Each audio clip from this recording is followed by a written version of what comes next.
On the fence of going back to work. I was like, you know, this is something I really want to do. Motherhood is something I really enjoy.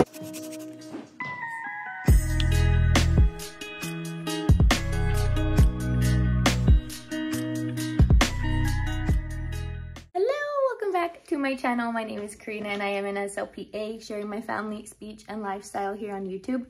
I do want to just jump straight into this video and share with you guys I am no longer working as an SLPA. If you do not already follow me on Instagram, then you would not have known that I did give birth to a beautiful baby girl named Viviana Elise. Rio is clearly very excited to be a big brother, and life has just been very different. On Instagram, I definitely do share a lot more personal things about my life, my day-to-day, just kind of what we do at home, what I do with Rio. And then life now with two. This could not have come at such a better time. I feel like, you know, I gave birth April 14th, 2023. And that just kind of gives me the entire summer, you know, to bond with my newborn and be with my son and enjoy life with two kids. That transition has been very beautiful. I'm just so much more excited this time around. You know, when I gave birth to Rio, I was just as excited. He's my firstborn. However, I only had 6 weeks to soak it all in and adjust to it, and then I jumped right back into work. So it was like, I only took those 6 weeks to recover, to be a first-time mom and that transition. And then I immediately went to work and, you know, still took care of my son immediately after work. So it was a lot in that moment. So this time taking on 2 kids, you know, it's a bigger transition, a bigger load. So I am excited to have so much time. You know, I remember when I first had Rio, I was kind of on the fence of going back to work. I was like, you know, this is something I really want to do. Motherhood is something I really enjoy. I feel like if you're a mother or if you're wanting kids, you're on the same boat. It's something that you kind of go back and forth with, because again, it's like you're supposed to be at home and you're supposed to be there for your child, and you know these 3 years are so critical to them, and you feel this guilt, and it's just a back and forth thing is what I keep saying. But I've kind of accepted, you know, it'll be okay. I do enjoy what I do at work as well, and sometimes it does not feel like work. I know that sounds very like cliche. It's something I'm very passionate about. It's something I enjoy teaching to others and helping others, you know, kind of helping with their confidence. And I like it. So I will, in fact, be going back for the next school year. Now let's talk about the month prior to me going on maternity leave. Prior to me giving birth, I was exhausted, y'all. Like all of March, I was exhausted. And I think what kind of sped up that process was we had already gone to the ER, and then we got told, no, false alarm, you need to go home, you're not having a baby today. So that kind of expedited the whole thing for me. Just mentally, you're in a space where I thought I was gonna have this baby. My body is tired, my body aches, it would hurt getting out of bed, it would hurt walking up and down stairs.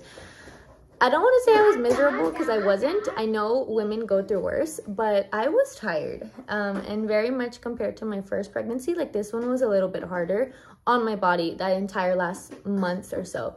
So again, going to the hospital and being told, no, you're not having baby, false alarm, but you are having contractions, was kind of a lot. So I mentally was in a space where I was ready to have baby.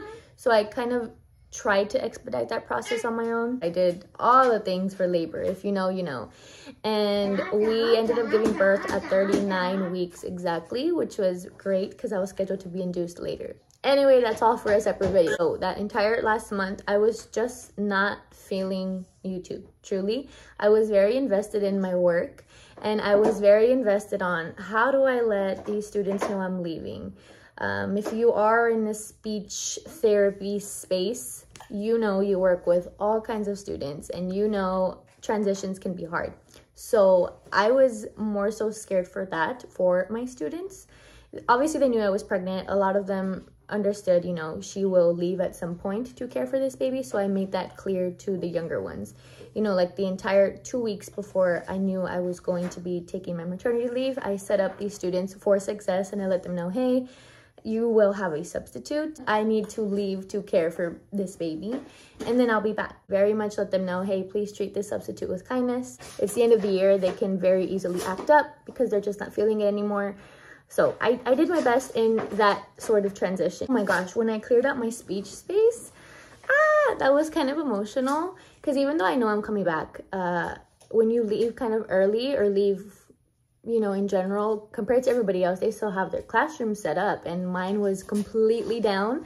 All my little speech like sayings on the wall and all my little folders came down, and it was just completely empty. Gosh, I'm also excited to share with you guys. I felt like while I was at home in the first month or so, I felt, you know, while I was recovering and stuff, and sure, it's a challenge taking care of 2 kids for sure. That kept me busy. Like I wasn't being, I guess, creatively challenged. So I took on the task of starting my son with homeschool.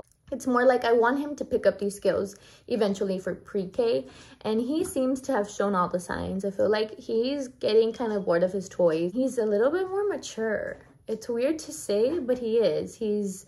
When I give him, you know, directions, he'll say, okay, mama. It's no longer so much of the tantrum. I think being a big brother has been a big transition, but he's kind of matured. And it sounds silly to say out loud, but he really has.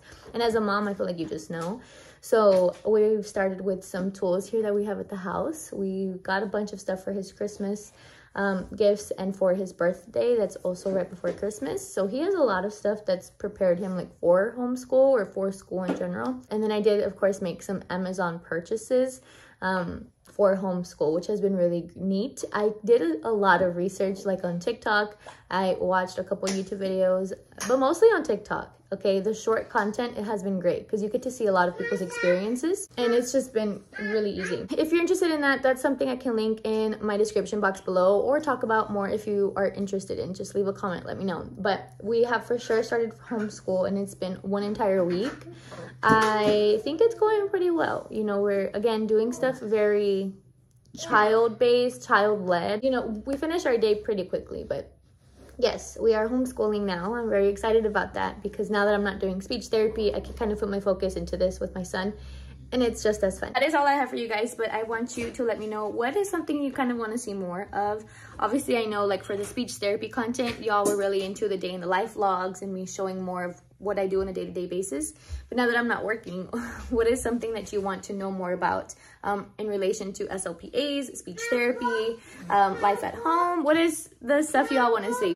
Please let me know in the comments what you all are interested in. I'm very excited to get back into making vlogs, showing you guys a lot more of a personal side here on YouTube, because I feel like I only do that on Instagram right now. So if you like this video, please make sure to give it a like and subscribe to my channel as well. It'll mean so much to me. I will catch you in my next one. Bye.